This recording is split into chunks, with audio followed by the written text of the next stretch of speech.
بعد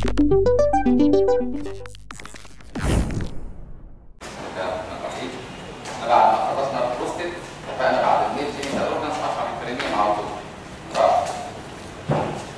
هو متعلق باللي اتقال في البروستيت. في البدايه ديفينيشن اوف البرينيوم اللي هو اسمه بالعربي العجان، منطقه العجان. ايه بقى الصدى ده؟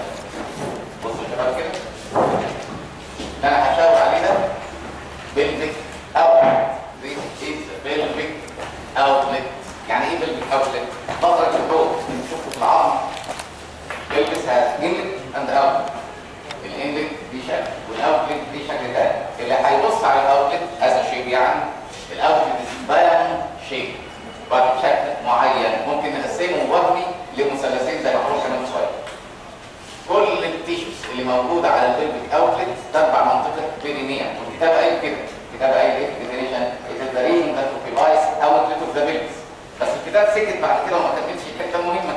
احنا اتفقنا زمان خالص ان البرينيوم على وجه التحديد كل الانسجه اللي تحت عضله ليفيتور اناين كوكسيشنز، يعني كل ما تحت البلفيك فلور بين بيلو بلفيك فلور اسمه برينيوم. هنضيف في الديفينيشن بقى بيلو ذا بلفيك دايفرام ليفيتور اناين اند كوكسيشنز. دي لازم تتقال في الديفينيشن. تعريف البرينيوم كده، تعريف العجان كده، كل ما على مخرج الحوض تحت عضله ليفيتور اناين تحت عضله كوكسيجياس. احنا اتفقنا قبل كده البلفيك فلور ماسلز ليفيتور اناين كوكسيجياس ديفايد ذا بوني بلفيس اند بلفيك كافيتي اباف برينيوم بيلو. صح كده يا شباب؟ فدي لازم تتقال في الديفينيشن. الصوره دي انا بقول لك ايه في المنظر الجانبي؟ كل اللي انت شايفه تحت ليفيتور اناين كوكسيجياس ده اللي اسمه برينيوم. يعني في البرينيوم هنا الكنال، في البرينيوم لور ابر فاجينا، في البرينيوم لور ابر يوريثرا. كل دول تابعين برينيوم. تمام؟ تعالوا بقى نبدا الحته المهمه قوي، باوندريز، وتعدها من قدام لورا فروم بيفور باك. بص بقى واحده واحده. طبعا كلكم عارفين لما بتتقابل عظمه البيبس اليمين والشمال joint between two pubic bones symphysis pubis. هنضيفوا حاجه بقى المره دي، في رباط تحت البيوبس وفي رباط فوق البيوبس. اللي فوق اسمه superior pubic ramus، اللي تحت اسمه inferior pubic ligament. superior pubic ligament وinferior pubic ligament. اللي داخل في الباوندرز البرينيوم مع السيمفيسيس بيوبس الرباط التحتاني، لان الرباط التحتاني هو اللي بيبص على المنطقه دي. الرباط الفوقاني بيبص على البلفيك كافيتي نفسه مش على البرينيوم. ساعات بيسموا الرباط التحتاني زي ما قلت في الصوره جايه arcuate pubic ligament. Looks like an arch, so they call it inferior pubic ligament or arcuate ligament. طب امشي يمين وشمال on each side. مين يدخل في الحساب؟ طبعا احنا السنه اللي فاتت كنا بنسمي ده على بعضه ايه؟ اسكيال رينس مع inferior pubic ramus، الاثنين مع بعض بيعملوا حاجه اسمها conjoint ischio pubic ramus، وده يتكون من حاجتين inferior pubic ramus اسكيال رينس، انما الاثنين على بعض اسمهم conjoint ischio pubic ramus. هم يفضلوا مفصولين عن بعض لحد سن كام؟ till what age the two remain separate؟ لحد سن كام؟ ده لوحده وده لوحده 7 سنين. عند سن 7 سنين بيلحموا بعض ويبقى اسمه conjoint ischio pubic ramus. فبقى زي ما هو قال اي الانفيريور pubic ramus مع الاسكيال رينس. ما هو ما دام واحد قفل عظمه يبقى اسمه conjoint ischio pubic ramus. طب لو انا جمعت conjoint ischio pubic ramus اليمين والشمال اسمه ايه على بعض؟ كل ده بقى اسمه pubic arch. صح ولا لا؟ pubic arch ده مجموع conjoint ischio pubic ramus اليمين conjoint ischio pubic ramus الشمال، الاثنين على بعض اسمهم pubic arch. يعني ده المفروض تقولها بقى ما تكتب inferior pubic ramus واسكيال رينس او conjoint ischio pubic ramus او pubic arch كله على بعضه كده هو النص القداماني من البرينيوم. هنكمل بقى بقيه المنطقه اللي بيتقعد فيه على الكراسي ده اسمه ايه؟ اسكيال تيبروستي اليمين والشمال. لحد كده نص البرينيوم خلص. النص الوراني بقى الرباط اللي جاي من السكرم الاسكيال تيبروستي او العكس اسكيال تيبروستي لسكرم فيقولوا عليه ايه؟ ساكرو تيوبيراس ليجامنت، يمين او شمال ساكرو تيوبيراس ليجامنت. وبتوين ذا تو ساكرو تيوبيراس ليجامنتس بارد عظمه كوكسكس يبقى ايه بقى الاوتلاينز؟ ايه boundaries of perineum from before backwards. Symphysis pubis and the inferior pubic ligament, inferior pubic ramus, ischial ramus, ischial tuberosity, sacrotuberous ligaments, coccyx. ماشي الكلام ده اللي جاي اهم بقى divisions of perineum. الحته اللي جايه دي مهمه خالص بقى. هو perineum is diamond shape صح؟ شبه المعين. يعني we can divide into two triangles. مين المثلثين اللي باينين في الصوره؟ في واحد horizontal واحد vertical. لو في الوضع الاناتوميكال anatomical position of pelvis لو انتم فاكرين بقى anterior superior iliac spine وبيونيك tubercle يجوا في نفس الكورونال بلين، يجوا على الوجه ده واحد anterior superior iliac spine وبيونيك tubercle. يعني الانلت vertical مدخل الحوض موازي للحيطه اللي انت بتبص عليه، مش بيبص للسقف زي ما كانت الناس متخيله. في القلوب بيبص للسقف اكتر. البني ادمين كل الانلت دايركتد فورورد بحيث ان الانتيريور سوبيريور اكسباين تيجي مع البيوت في بلين واحد، فيرتيكال كورونال بلين واحد.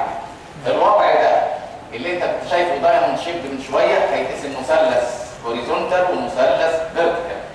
المثلث الامامي هيعدي فيه اليوريثرا وهيمسك فيه الجينيتال اورجانز، هيسموا المثلث زي ايه؟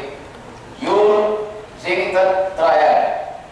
We call this urogenital triangle because it's traversed by urethra and contains genital organs. Urogenital triangle. لما اللي ورا ده ترسم mainly بالانال كانال، اهم حاجه معديه فيه هي الانال كانال، فسموا المثلث ده anal triangle of perineum. يبقى انت هتقول لي البرينيوم كله دايموند شيب، بس يمكن تقسيم وهمي كده بخط وهمي معدي بالعرض من الاسكال تيبروست اليمين للاسكال تيبروست الشمال الى يوروجينيتال تراينجل انتيريورلي انال تراينجل بوستيريور اللي هيبقى فيه الانال كانال من. ندخل بقى في اول واحد فيه يوروجينيتال تراينجل. خدوا بالكم ده في كتاب صفحه 119 لان انا سبت الانال تراينجل في كتاب شرح الاول الانال تراينجل والانال كانال والكلام ده. لا انا عايز اخش في اللي يخصنا احنا لسه خلاصين جينيتال اورجنز بروستات، فهحكوا على يوروجينيتال تراينجل. طبعا انت عارف من الصوره اللي فاتت ضمن الصوره ديت إذا كان المعين ده كله اسمه بيرينيوم، المعين ده كله بيرينيوم. المثلث الأمامي فيه هنا أو هنا دي فيميل وده ميل. المثلث الأمامي اسمه يوروجينيتال تراينجل. يبقى إيه تعريفه؟ anterior part of perineum، anterior triangle of perineum. ده بقى هقسمه دلوقتي لتو باوتشز، كيسين، واحد سوبرفيشال واحد ديب، هيبقى اسمهم سوبرفيشال بيرينيال باوتش، ديب بيرينيال باوتش، وبينهم ممبرين. هسميه بيرينيال ممبرين كمان شويه. التقسيمه دي واضحه. ايه تعريف المثلث ده؟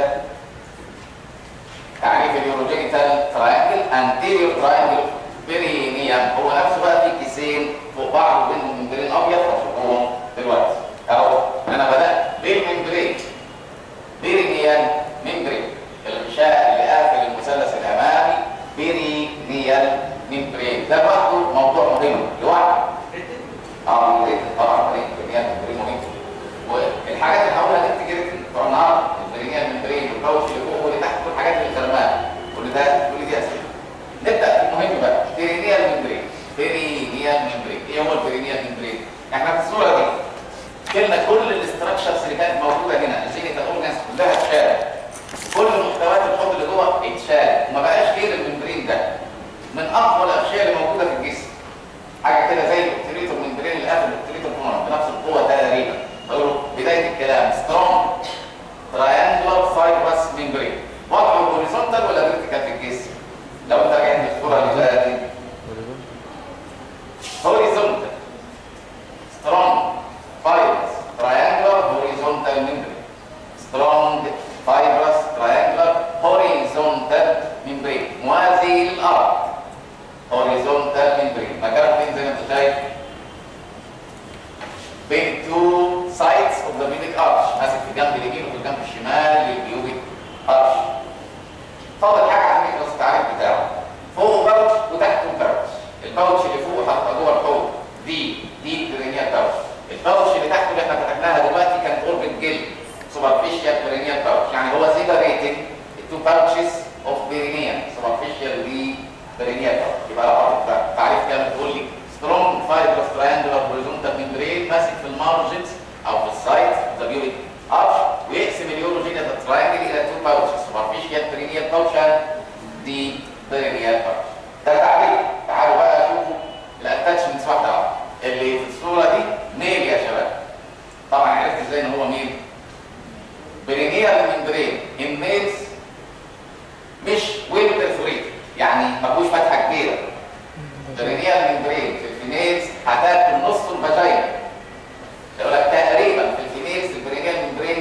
نصين بالكامل مش سليم في الفيميلز.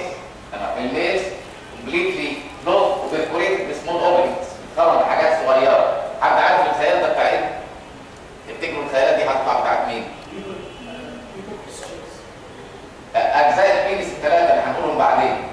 البينس بل منتفخه والكراس يمين والكراس شمال ماسكين في العظمتين دول. معرفش انا في العملي ولا لا. احنا نعرف انه البيلز ده ميل ولا فيميل ازاي؟ واحده one of the features that can differentiate between male and female in the pelvis is eversion of pubic arch. باينه في الراجل ده ولا ايه؟ حروف البيبك ارش مقلوبه لبره. everted pubic arch.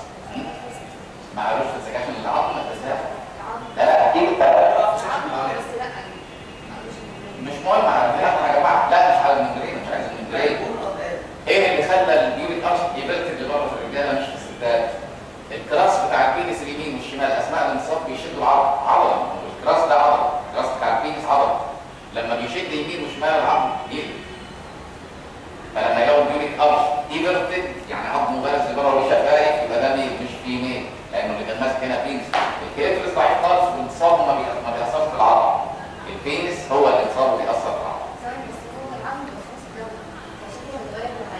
مين اللي قال؟ العظم بيتغير طول العمر يا شباب حسب الستريس اللي بيجي عليه.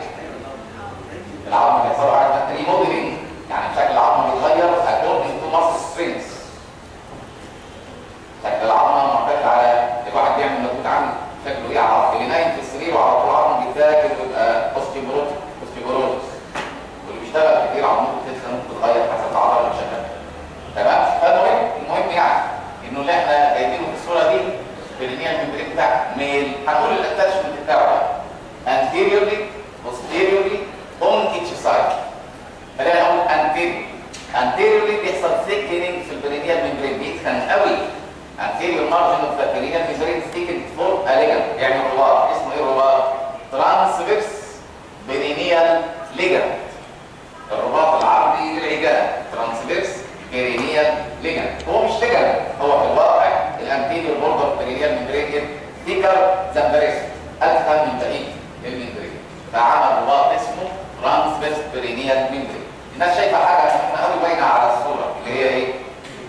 الترانسفيرس بيرينيال ممبرين سايب فجوه بينه وبين الانفيريور بيوبيك ليجامنت او الاركويد بيوبيك ليجامنت اللي قلت لكم عليه من شويه. الفجوه دي مهمه في الميل اكثر من الفيميل، بس موجوده في الاثنين. في وريد اهو، شايفين الوريد الازرق ده اهو؟ الوريد ده اللي قلت المره اللي فاتت دي دورسال فين اوف بينس. اللي بيصب فين الديب دورسال فين اوف بينس ده؟ لو عند الرجاله بيصب في سانتوريني بلكسس اللي هي بروستاتيك فينس بلكسس. لو في الفيميلز مفيش بروستاتيك فينس بلكسس، مفيش بروستات. طب للفازايكال فينس بلكسس. خدوا بالكم لان الكتاب بيتكلم على ميل وما ذكرش حاجه عن الفيميل في الحته دي خالص. هو الكتاب كان عامل ايه؟ anterior border of perineal membrane thickened for transverse perineal ligament. The ligament is separated from the inferior pubic ligament by a gap. الجاب transmits deep dorsal vein of penis. بيتكلم على ميل مش على فيميل، فاحنا لازم نعرف انه ايه؟ هو كليتورس. اهو في deep dorsal vein of penis وفي deep dorsal vein of clitoris. deep dorsal vein of penis or clitoris الى ايه او ايه؟ الى بروستاتيك فينس بلكسس او فازايكال فينس بلكسس حسب ميل ولا فيميل. خلاص يا ولاد؟ فانتوا في الكتاب معدلوها بس. deep dorsal vein of penis or clitoris حسب ميل او فيميل اللي بيتكلم عنه. ان كان ميل وديب دورسال فين اوف بينس يبقى هيصب على بروستاتيك فينس بلكسس. ان كان ديب دورسال فين اوف كليتورس ان فيميل درينز انتو فازايكال فينس بلكسس اوف يورينري بلاد. واضح؟ طب خلاص كده الاتاتشمنت انتيريورلي انتهينا منه. بوستيريورلي في بوستيريور فري بوردر للبرينيال ممبرين. مش كتير قوي، ماسك حاجات كتيره بس يعني اهم حاجتين ماسك فيهم مين هما؟ الصوره دي عايزه تتخيلوها شويه. يعني ايه؟ The picture needs some imagination. ايه؟ حد عارف الورقه اللي جوه دي بتاعت مين؟ ننقل الصوره كده وتقول لي دي بتاعت مين؟ حد فاهم حاجه في الصوره دي؟ احنا كده فاتحين فوق ميل صح؟ دي بروستد اهي وحواليها بروستاتيك فينس بلكسس والفاشيه بتاعت البروستات والدي دورسال فين اوف فينس رايح للبروستاتيك فينس بليكسس، صح كده؟ ودي زي ما انتوا قلتوا فاشيا اوف دينون فيليرا، هي ريكتوفيزايكال فاشيا او فاشيا اوف دينون فيليرا، وده الريكتوم قبل ما يبقى هنا الكلام، يعني احنا فاتحين حب من جوه. الكيس ده سوبرفيشال ولا ديب برينيال باوتش؟ بص نتفق على حاجه من دلوقتي، احنا لسه مخلصين البلفس يا دوب، يبقى بدا البرينيال باوتش الاعلى ذا ديب برينيال باوتش، ولو تحت شويه لحد الجلد يبقى سوبرفيشال برينيال باوتش. This is the deep perineal pouch. First pouch below pelvic cavity.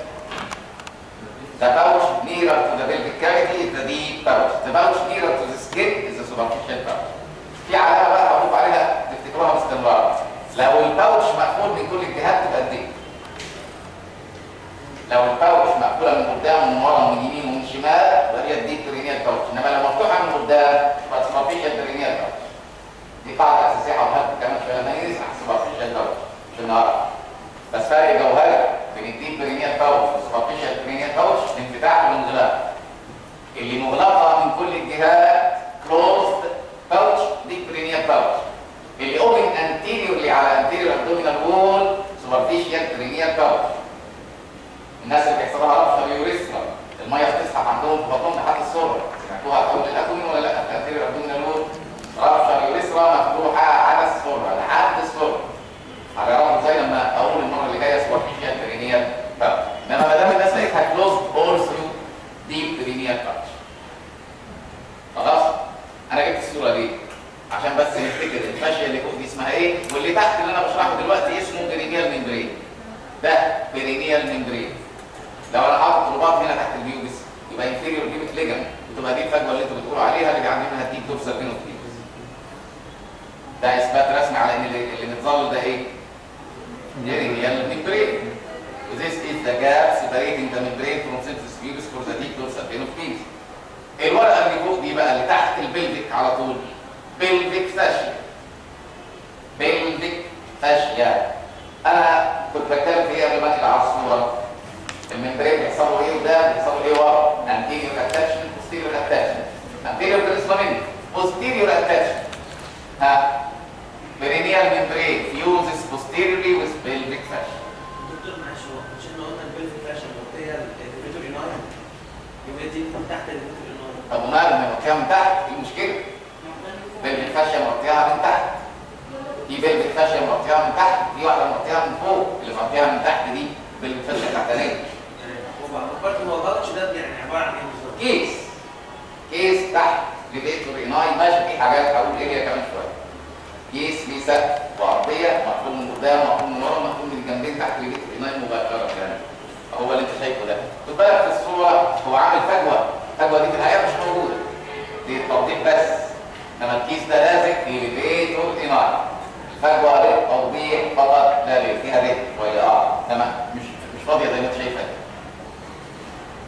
يبقى حاجه هيقول لنا بقى بعد ما اتفقنا عليه من قدام من ورا هتقولوا ايه على البرينيال ممبرين؟ بيلحم في البلفيك فاشيا، في الحرف الخلفي للبلفيك فاشيا. فلو رجعنا للصوره اللي فاتت هتعرفوا بقى دلوقتي خلاص اذا كان ده البرينيال ممبرين فصح الورقه دي هي البلفيك فاشيا اللي فوق. فاحنا بنبص في الصوره من تحت. الصوره من تحت يبقى اللي فوق بلفيك فاشيا. يعني from the other side حيث يبص في البلفيس from inside the pelvis this layer pelvic fascia لحمه في this layer. هو احنا عملنا ايه في الحته دي؟ قشرتهم من بعض عشان تشوف العضلات. We have removed part of the perineal membrane at its fusion with pelvic fascia بس عشان اوضح الترانسفيرسس perineal muscle. هقولها كمان شويه. يبقى ايه بيقف الممبرين من ورا؟ fuses with pelvic fascia posterior border of pelvic fascia. يركب في الحرف الخلفي للبلفيك فاشيا. هذا يثبت رسمي ان الساك دي مقفوله من قدام مقفوله من ورا. اهو نفس اللي حصل من ورا بيحصل من قدام. باينه في الصوره اللي فاتت ولا لا؟ البرينيال ممبرين سواء من قدام ولا من ورا بيقفل في البلفيك فاشيا. From both sides it fuses with the pelvic fascia above. طب يمين وشمال بيجروا ايه؟ بيقابلوا بعض at sides of pelvic arch. الممبرينز بتقابل بعضها بنفس المنظر عند السايدز في البيبي الارش اليمين والشمال. فيبقى فعلا ان شاء الله لما نيجي نقول كمان شويه دي برينيال باوتش لازم تبدا بكلمه كلوز ذا ساك. كلوز ذا انتيريور.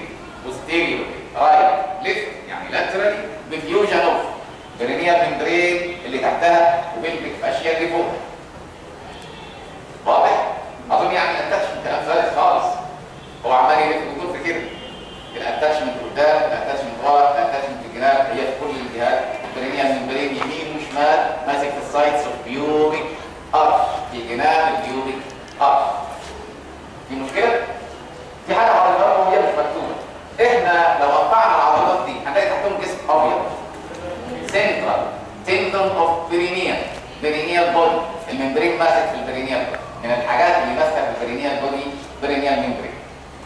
يعني posteriorly بيبقى اتاتشد البيرينيال ممبرين اللي انت شايفه، اتاتشد للبليك فاشيا واتاتشد لحاجه بيضاء هنا اللي بيسموها بيرينيال بودي او سنترال تندون اوف بيرينيال. كده عندنا مشكله في الاتاتشمنت بتاعه الاول. يبقى هتقولوا ايه بسرعه في الاتاتشمنت؟ من قدام it becomes second full transverse perineal ligament، وجاب تفضل بينه وبين الانفيريور pubic ligament في عندنا منها دي dorsal vein of penis. من ورا الممبرين بيلحم في البلفيك فاشيا posterior border of pelvic fascia، يمين وشمال sides of pubic arch. فاضل بقى الحته المتعبه سنه، الحاجات اللي خارجه البرينيال ممبرين في الميل وفي الفيميل. structures that pierce perineal membrane، الاول الميل ثم الفيميل. اهم حاجه خدناها في الميل البتاع الكبيره اللي انت شايفينها في النص دي اللي جايه من المثانه البوليه from urinary bladder، يوريثرا perineal membrane. اول حاجه خدناها يوريثرا، وتقريبا سنتي لا 2.5 سم يعني 1 inch behind symphysis pubis. هنا الليبل ده محسوب، الليبل ده مفروض في جدول في الكتاب بيفرق الحاجات في الميل وفي الفيميل، الحاجات اللي بتعدي هنا والحاجات اللي بتعدي هنا في الميل وفي الفيميل. في الاثنين بيعدوا على مسافه 1 inch from inferior pubic ligament او symphysis pubis. 1 inch. ادي اول حاجه. على اليمين اليوريثرا وعلى شمال اليوريثرا في شريانين بتوع اليوريثرا اسمهم يوريثرال ارتس، هتعرفوا بعدين ان شاء الله انهم جايين من الانترنال بيودنتال ارتر بتاع الاعضاء التناسليه. يبقى اهم حاجتين عندي لحد دلوقتي ايه هما؟ في حاجه خارجه في نص الممبرين 1 inch behind symphysis pubis يوريثرا، الميل كده والفيميل كده، وعلى اليمين وعلى الشمال في شريانين حمراء اهو. كده هيبقى اسمهم ايه؟ يوريثرال ارتس اللي جاي من الانترنال بيودنتال ارتر برضه على اليمين وعلى الشمال مباشره. حد بقى عنده خلف بما ان الاخ ده ميل، كانت اللي هنا دي انهي حته في البينس؟ الكراس ولا الكراس ولا البالب اوف بينس؟ بالب اوف بينس. في ارتري البالب اسمه ارتري اوف بالب، بس هو هنا جاي من الجناب شويه، ماشي هو ده او ده، برضه على يمين وشمال اليوريثرا اون بوث سايدز اوف اليوريثرا. ارتري اوف بالب اوف بينس. يبقى لحد دلوقتي نص الممبرين فيه كام حاجه؟ يوريثرا، يوريثرال ارتريز، ارتري اوف بالب اوف بينس، او في الفيميلز ارتري اوف بالب اوف فيستيبيول. هنقول بعد شويه ايه حكايه الفيستيبيول. الفاجينا اللي عدت في الممبرين قسمته نصين. مفيش عند الفيميلز كيس كامل اسمه سكروتا، بيقابلوا حاجتين هقولهم كمان شويه اسمهم فيستيبيول اوف بالب مقابل سكروتم في الميلز. هتعرفوا في الامبريولوجي هو تقريبا هو ده اللي هتسمعوه مع بعض الخميس ان شاء الله، انه الفرق في الاثنين كان تو سكس وحصل لهم فيوجن في الميل بس فضلوا سيبت في الفيميلز. يعني السكروتم ده ما كانش واحد، السكروتم كان اثنين، وما كان الامتحان باين لحد النهارده حاجه بني ماشيه في النص، خط بني اسمه ثلاثه، سكروتال ثلاثه موجود في النص، بيقولوا انه كان نصين ولحقوا بعض. عند الفيميلز ما حصلش فيوجن بين التو هافز اوف هومولوجاس اوف سكروتم ان ميلز، يعني ما يقابل السكروتم في الميلز ما لحقش، عمل حاجه اسمها فيستيبيول اوف بالب. برضه اللي اتقسم نصين ده كان هو اللي يتقال النهارده البلب بتاع البينس في الميلز، اسمه في الستات بلب فيستيبيول. يعني مبدئيا افترض ان البلب اللي كان موجود في الميل ده لو في فيميل الفاجينا هتقسمه نصين وتجيب نص بلب يمين ونص بلب شمال، اسمهم البلب فيستيبيول. الفيستيبيول ده الفاجينا. واضح؟ فيعني غيروا الاسامي، هتلاقي مره كانت بلب اوف بينس في الميل تقلبوها بلب اوف فيستيبيول في الفيميل. لما هما الاثنين حاجه واحده. لحد دلوقتي كام حاجه خرجت من البرينيال ممبرين؟ يوريثرا، يوريثرال ارتريز، arteries of bulb of penis in male of vestibule in female. لحد كده في مشكله؟ طب ده مين؟ في جلاندين كانوا موجودين هنا ودي الدكتس بتاعتهم. هرجعكم بقى صوره قديمه شويه.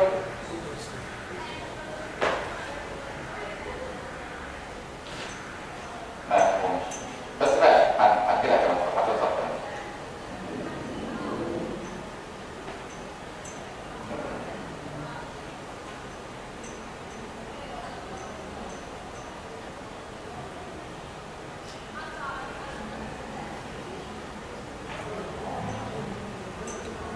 بص بقى يا ولاد، فاكر الصوره دي؟ طبعا كانت دي يورينري بلادر بروستيت. دي برينيال باوتش فيها الممبرينس يوريثرا، وعلى يمينها وعلى شمالها تو جلاندز، كوبرز جلاندز، بالبو يوريثرال جلاندز. مش الشباب يقولوا دي برينيال باوتش؟ يبقى ده البرينيال ممبرين ولا لا؟ خرامته اليوريثرا، وعلى يمينها وعلى شمالها داكت اوف بالبو يوريثرال جلاندز، داكت اوف كوبر جلاندز. هما اللي فاهمين البرينيال ممبرين على يمين وعلى شمال اليوريثرا. طبعا كان المفروض يحط في الصوره يوريثرال ارتري ويوريثرال ارتري وارتري اوف بالب وارتري اوف بالب. بالب اوف بينس يا شباب، والدراسه والدراسه اهو. يبقى ايه الحاجات اللي المفروض تخرم الممبرين ده؟ الحاجات اللي تخص بالب اوف بينس، اليوريثرا، بالب ويوريثرال جلاندز، يوريثرال ارتري، ارتري اوف بالب اوف بينس. في الفيميل ما تقولش بالب اوف بينس، والبالب كليتورس اللي هي برضه فيستيبيول. تمام؟ نرجع لجوه تاني. راجع للفتره.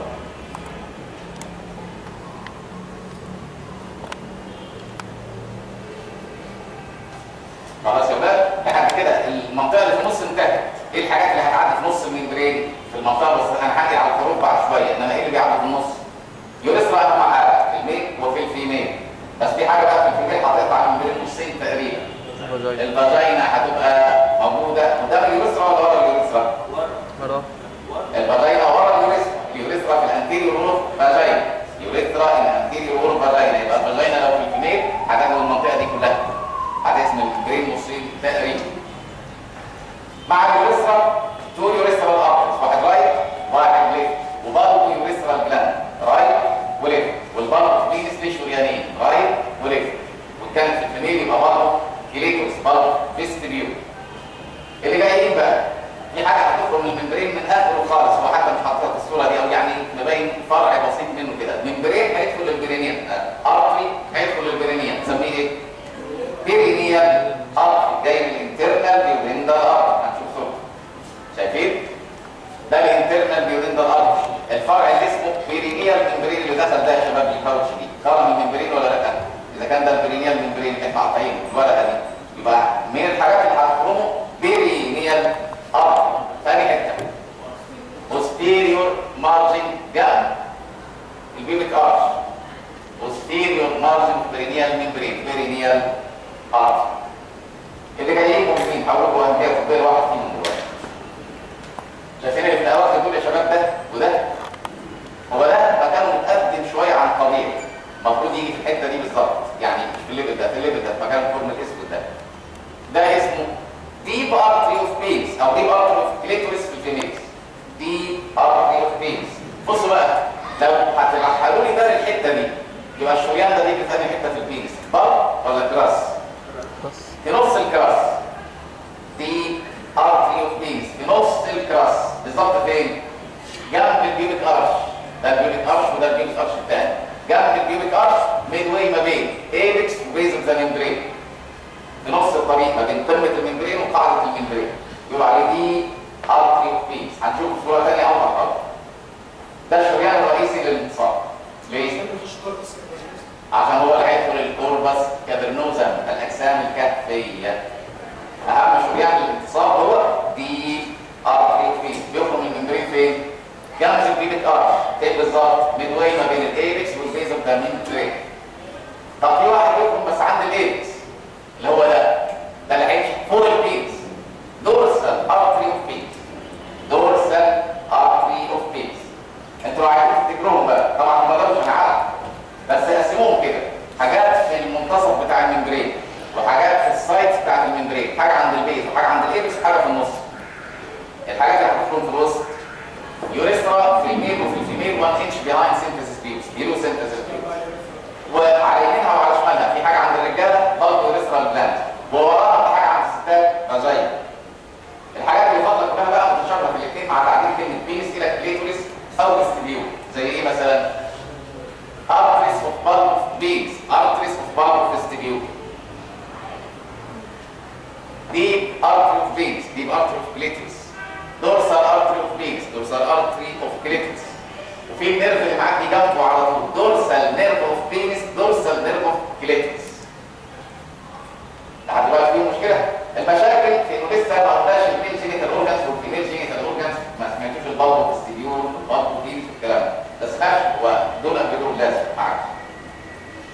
في مشكله قد كده. في حته بقى بره الموضوع شويه كده يا شباب. مين الارتري اللي قاعد هنا في الفورم ده اللي هو مقدمه شويه هنا؟ اللي هيدخل في كوربس كافرنوزا، شريان الانتصاب اللي اسمه ديب ارتري اوف بيت. هو بيعدي جنب البيبيك ارش بالظبط. في حكايه معروفه، حكايه مشهوره خلاص، اللي متعودين يركبوا عجل طول حياتهم. طبعا القعده على كرسي العجل واخد المنظر ده. البيبيك ارش اليمين والبيبيك ارش الشمال دايسين على جناب كرسي العجله، فبيداس باستمرار على الشريان ده اللي هو ديب ارتري اوف بيت. دول انصابهم ضعيف باستمرار. دي حاجه معروفه عن بتوع الاندرولوجي، عند هتاخدوها في سنه ثالثه ان شاء الله. البايسكليستس اللي بيسوقوا العجل كتير عندهم ويك اريكشن. بريشر اون ديب ارتري اوف بيت، الضغط على الديب ارتري اوف بيت. بريشر اون ديب ارتري اوف بيت كوز اسكيميا تو كوربس كالوري. ماشي. اهو دي حكايه ان الديب ارتري اوف بيت جنب البيبيك ارش بالظبط. ما تنسوش الكلمات. الديب ارتري اوف بيت كلوز تو بيوبيك ارش، بيخرم الممبرين جنب البيوبيك ارش، جنب الاسكيبيك رينجز. تمام؟ اهو ده مهم، الجدول ده مهم، بس هو غلط في الكتاب في حاجه، مش عارف انتوا متابعين الكتاب. في الخانه بتاعت الميل، في الباراجراف الميل كتب دورسال ارتري اوف كريتيكس. لا، دورسال ارتري اوف بيت او ديب ارتري اوف كريتيكس، حاجه كده يعني. يعني هو في خانه الميل في حاجه مكتوبه كريتيكس غلط، صلاح عبيد. ماشي؟ طيب تعالوا بقى نشوف الحته اللي جايه دي.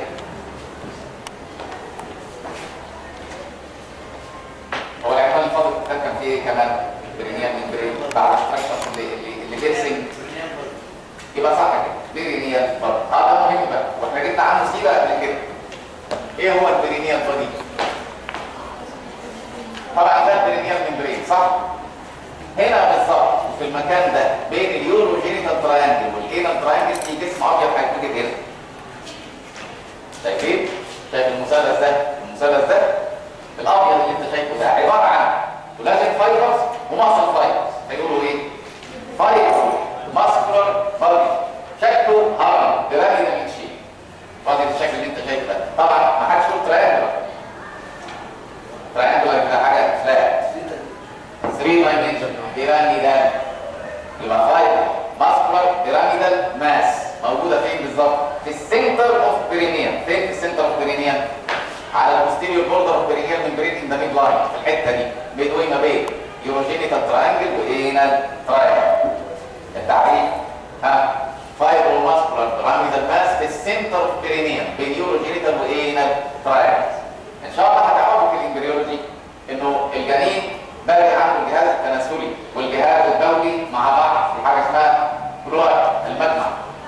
تدريب هايند جارد، اوطى حته في الهايند جارد هو موست بارت هايند جارد دايليتس تو فورم واتس كولد كلوات. كلوات ده از ذا سايت وير يور جينيتال سيستم ديفلوبس، يعني اليورينري سيستم والجينيتال سيستم بيتخلقوا مع بعض فيما يسمى كلوات. بس بعد شويه باي ذا فيفث ويك بينزل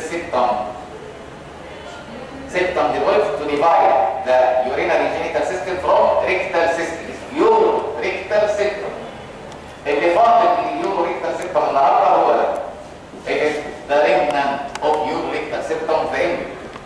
صح؟ عايز تركز؟ بص للصوره دي.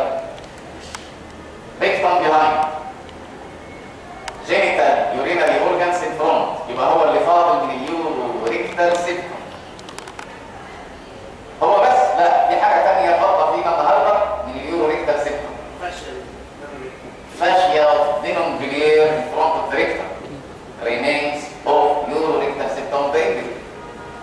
عشان كده هتلاقي الفاشيا دي ماسكه في قمه البادي في الايركس والدبل. فاشيا اوف denonvillere. طبعا من الصوره واضح يسموه لي urorectal septum. اللي وراه ريكتم وقدامه يورينري يبقى urorectal septum. فاشيا اوف denonvillere بره برينيال بودي بيلو. واضح؟ يمشي كده؟ تعالوا بقى هنا العلاقه في الميل وفي الفيميل. بوزيشن الميل اند فيميل. هو في الحاجتين ان فرونت اوف لا هنا الكلام ان فرونت اوف انال كانال. كان ميل ولا فيميل؟ اخر الريكتم هنا وهنا الكانال اهي، واخر الريكتم هنا وهنا الكانال اهي. ان فرونت اوف انال كانال. كان ميل هيفصل الانال كانال عن ايه؟ ان كان ميل هيفصل الانال كانال عن بال اوف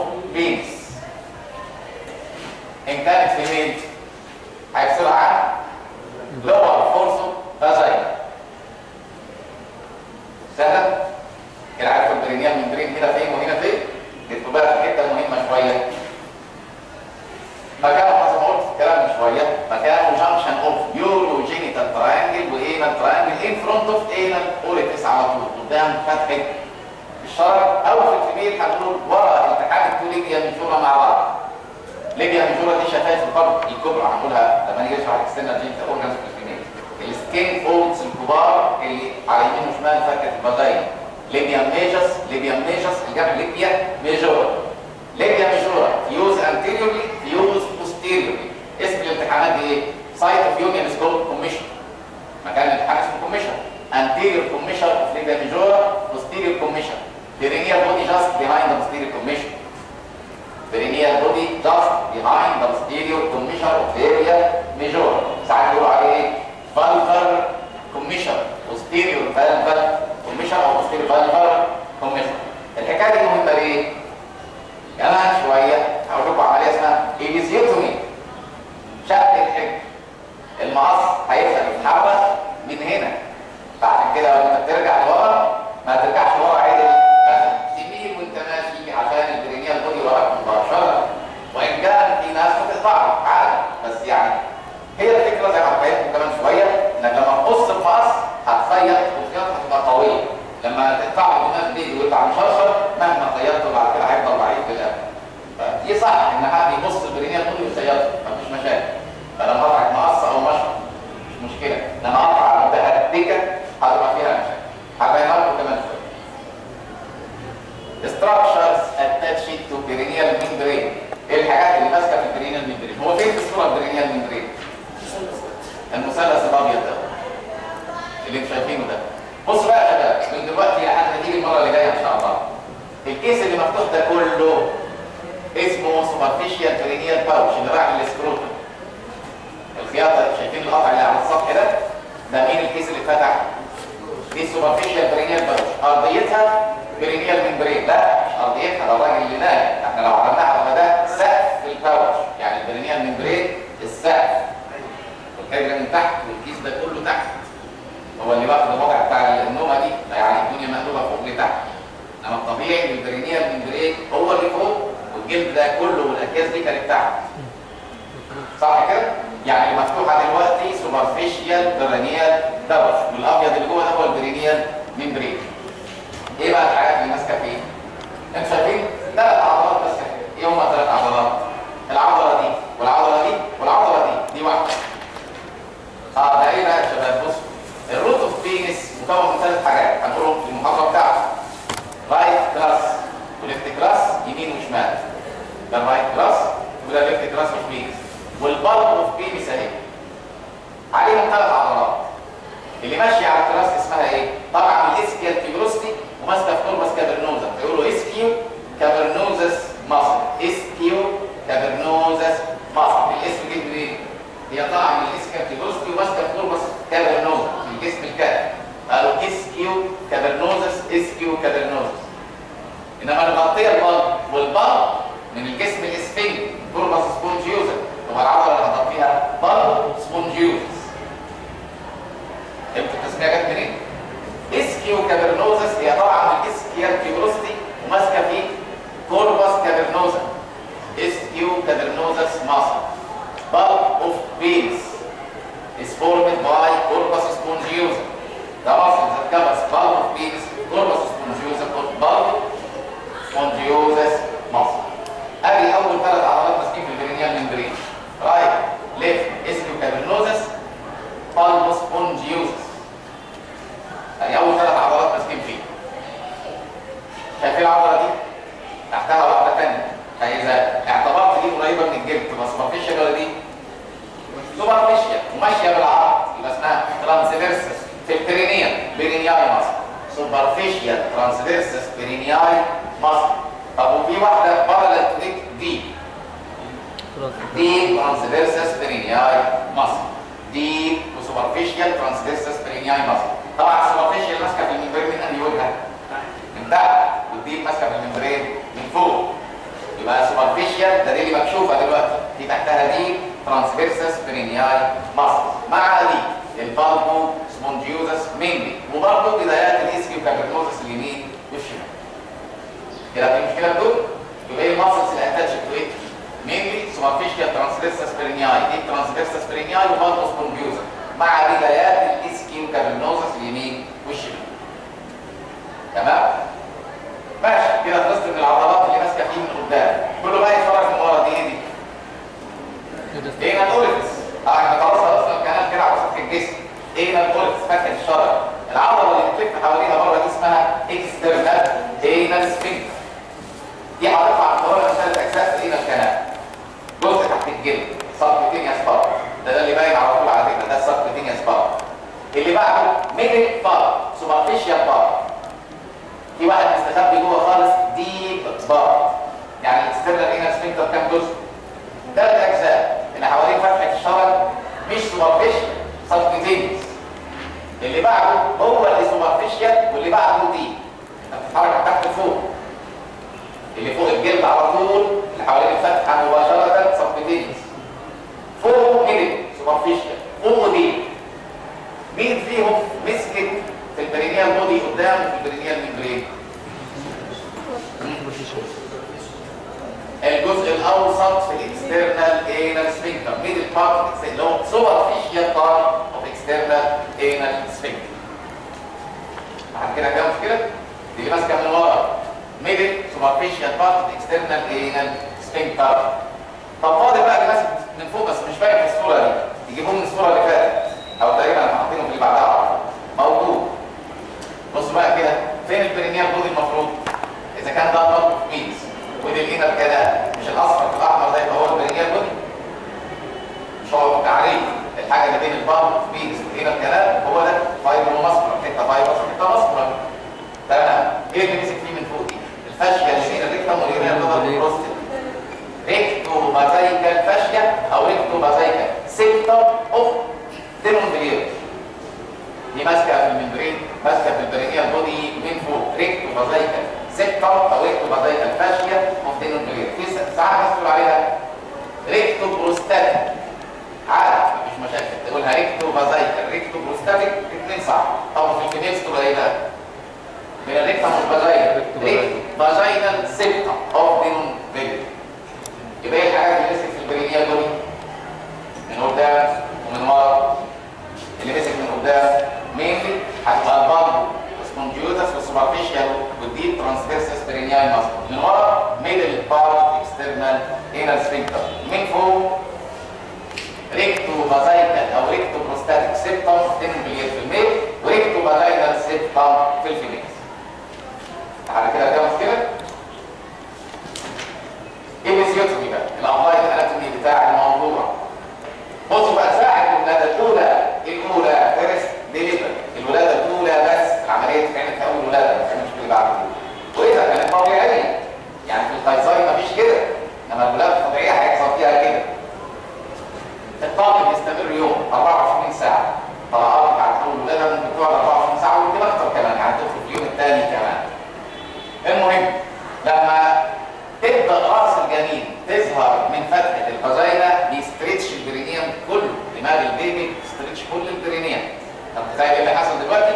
فتحه الفاجينا اللي كانت قد كده وسعت لده كله 10 فينجر، تجيب 10 صوابع تمسكوا الراس دي. طبعا هيبقى البرينيوم ماسلز اليمين والشمال بيكونوا ايه في اللحظه ديت؟ على وشك ان هو يتفسكوا من بعض، يتشقوا من بعض، يسيبوا بعض. بس ساعتها لو دماغ البيبي قطعت الحجر هقطعه لاسيريتد سيريتد مش شرط. القطع اللي لاسيريتد لما يلحق بسكار عريض فيري ويك، انما الجرح المقطوع قطعي انسايز بمشرط او سكينه او ازازه نظيفه لما يتصيد يبقى قوي. فاهمين؟ سكار irregular is very weak.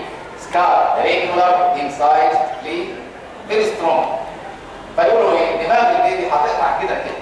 يعني دماغ البيبي في الولاده الاولانيه لازم تقطع عبر الكليفيتور اناي. هيحصل. ده في ناس عندها ساعات القطع يوصل للانر كانال. يعني الفاجينا تتقطع البستيريو رول ويتفتح معاها الانر كانال، حاجه اسمها ريكتو فاجينال فيستولا، مسور من الشرج للفاجينا. طبعا عشان ده ما يحصلش لازم انت تتدخل بالمقص ده، مقص معين مش اي مقص، لازم يكون المقص واخد الشكل ده عشان حتى يبقى هو بيوجهك في القطع انك تميل. لازم ياخد المنظر اللي انتوا شايفينه ده. شوف بقى القطع بيحصل ازاي. انت بتدخل المقص، بتدخل سنه من المقص بين دماغ البيبي، بتزق دماغه جوه شويه، وبعد كده تحط المقص من دماغه والسكين وتعمل زاويه منفرجه كده. طبعا السلاح ده هيكون فين جوه؟ على ليفيتور ايناي. السلاح الثاني ده وصل لليفيتور ايناي، الليفيتور ايناي جنب الفاجينا مباشره، محوطه الفاجينا. انت لو قطعت الفاجينا هتقطع ليفيتور ايناي، هتقطع كام حاجه؟ سكين اوف بيرينيوم، واحد superficial وديب transversus perineal muscles، اثنين ليفيتور ايناي muscle، ثلاثه. كل دول هيتقطعوا مره واحده، بس القطع يبقى كده في احتمالين، يا تقطع كده بس دي خطر شويه لانها ممكن توصل لينا الكلام بمنتهى السهوله، يا تقطع كده يورو ميديال انسيشن او ميديو لاترال، وده اللي مقبول اكتر، ميديو لاترال انسيشن. العمليه اسمها ايه؟ ايبيزيوتومي. يعني ايه ايبيزيوتومي؟ بالعربي شق الحجر، هي معروفه عند بتوع النساء بالاسم ده، شق الحجر، شقه الحجر. ايبيزيوتومي. ايه هدف الايبيزيوتومي؟ regular strong scar to result in a regular strong scar. ده في اول ولاده بس، دي اول ولاده بس، لو بعد كده ما حدش بيعمل العمليه دي. على فكره هو المفروض تتعمل بتخدير، بس ما حدش عندنا بيعملها بتخدير. هي اوريدي ما بتحسش الم، الست ما بتحسش الم على فكره خالص، ساعه ما اصلا على الطرف الثاني كانت فايقه ومش متخدره، ما حسيتش اي حاجه. انا بقى شفت المنظر يعني تعبت، الدم اللي نزل، عمليه الدم اللي اتفتحت مره واحده دي متعبه شويه، بس هم متعودين على كده. هي ما حسيتش باي حاجه خالص. ما هو بيقولوا الاستريس اللي عندها بيطلع كميه من البيتا اندورفينز خليها ما تحسش الالم خالص في اللحظه دي، فهم بيعملوها من غير تخدير، بيخيطوا من غير تخدير. يعني خرج البيبي بالسلامه وبعد كده خيط حوالي 8 شهور، ما حسيتش باي حاجه خالص خالص. تمام؟ شايفها هي سالتوها البيبي خلاص كانت مشغوله بيه، كانوا شغالين هم بالابره ومش حاسه اي حاجه خالص. فالعمليه كانت ايه؟ لا المفروض قبل ما يقطع يفكر في حاجه اسمها بنتال كلوز، المفروض يتعمل قبل النقل، بس يعني طبعا مش هتحس الالم ما حدش بيعمله. خلاص؟ احنا كده اللي فينا لحد